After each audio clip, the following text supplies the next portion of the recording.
નમસ્કાર મિત્રો, મારી યુટ્યુબ ચેનલ વિવાન સ્ટડી સ્ટ્રીમમાં આપનું સ્વાગત છે.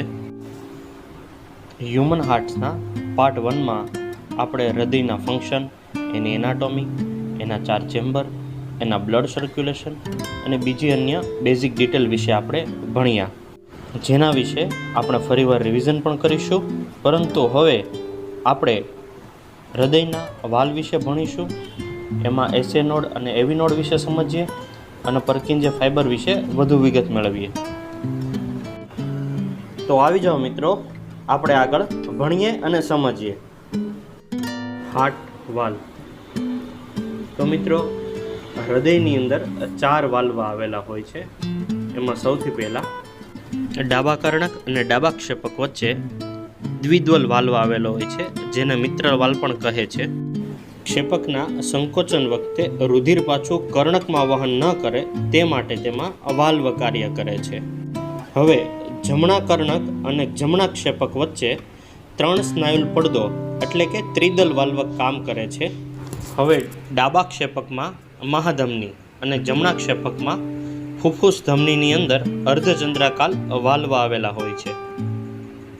હવે મિત્રો, આપણે વાલ્વ વિશે માહિતી તો મેળવી, પરંતુ હવે હૃદય જેના કારણે ધબકે છે એ કારણભૂત એસએ નોડ, એવી નોડ અને પર્કિન્જે ફાઇબર્સ વિશે માહિતી મેળવીએ. તો સૌથી પહેલાં એસએ નોડમાંથી ઇમ્પલ્સ એવી નોડમાં આવે છે. ત્યાંથી એવી નોડમાં હિસના જૂથ દ્વારા પર્કિન્જે ફાઇબર્સ સુધી પહોંચે છે. આમ હૃદય દર મિનિટે જે 70થી 72 વાર ધબકે છે એ ધબકવા માટે એસએ નોડ અને એવી નોડ કારણભૂત છે.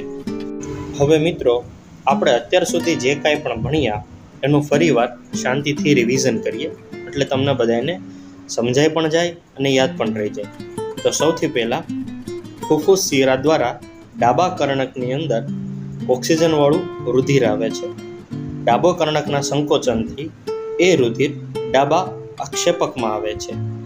હવે જ્યારે ડાબું ક્ષેપક સંકોચન થાય અને એમાંથી ઓક્સિજનવાળું રુધિર મહાધમની દ્વારા શરીરમાં પહોંચે છે, અને આમ ડાબું કર્ણક અને ડાબા ક્ષેપકની વચ્ચે દ્વિદ્વલ વાલ્વ એટલે કે મિત્રલ વાલ્વ આવેલો હોય છે.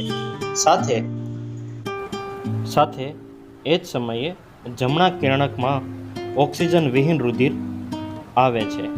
જમણા કર્ણકના સંકોચનથી એ ઓક્સિજન વિહીન રુધિર જમણા ક્ષેપકમાં આવે છે, અને જમણા ક્ષેપકના સંકોચનથી ફુફ્ફુસ ધમની દ્વારા એ ઓક્સિજન વિહીન રુધિર ઓક્સિજનયુક્ત થવા માટે ફેફસામાં જાય છે. આમ જમણા કર્ણક અને જમણા ક્ષેપક વચ્ચે ત્રિદલ વાલ્વ આવેલો હોય છે, જ્યારે ફુફ્ફુસ ધમનીમાં અને મહાધમનીમાં અર્ધચંદ્રાકાર વાલ્વ આવેલો હોય છે.